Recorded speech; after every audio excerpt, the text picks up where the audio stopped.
Yang pertama tentu dari hasil rekonstruksi yang saya analisis bahwa telah terjadi pembiaran terjadinya kekerasan dilakukan oleh Mario Dandi dan kawannya. Artinya ikut serta membiarkan terjadinya kekerasan karena itu merupakan tindak pidana. Lalu yang kedua dari rekonstruksi itu adalah tak lazim ya seorang putri remaja mempertontonkan di dalam adegan kekerasan yang begitu keji dan kejam itu sambil merokok. Itu adalah perilaku. Jadi tadi adalah merupakan tindak pidana yang dibiarkan, itu yang pertama. Yang kedua, AG mempertontonkan perilaku yang tidak lazim seperti remaja-remaja yang ada di lingkungan sosial anak di Indonesia.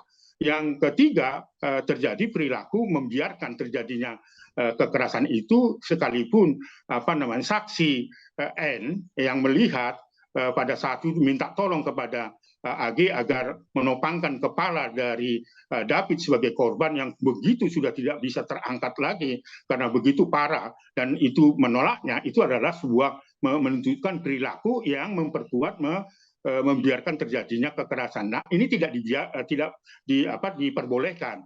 Nah, perilaku lalu kemudian tindak pidana yang dia lihat dan tidak di stop atau dibiarkan, itu adalah perilaku yang bisa memberatkan AG sebagai pelaku, termasuk di dalamnya pelaku tindak kekerasan terhadap Mario Dandi walaupun secara fisik tidak dilakukan. Nah, kalau AG terbukti sebagai pelaku terhadap kekerasan yang dilakukan oleh Mario Dandi, maka proses hukum nantinya kalau itu dipenuhi unsur-unsurnya, maka persidangan itu akan digelar di pengadilan. Atau majelis hakim nanti menggunakan Undang-Undang 11 tahun 2012 tentang sistem peradilan pidana anak berlaku secara universal, baik itu undang-undang yang berlaku di Indonesia, maka hukuman terhadap AG sebagai pelaku yang terbukti sebagai pelaku itu dapat dihukum 10 tahun maksimal, ya, tidak lebih dari 10 tahun, dan pidana pokok yang 10 tahun itu pun dijalani sepertiga dari pidana pokok yang 10 tahun. Apa artinya?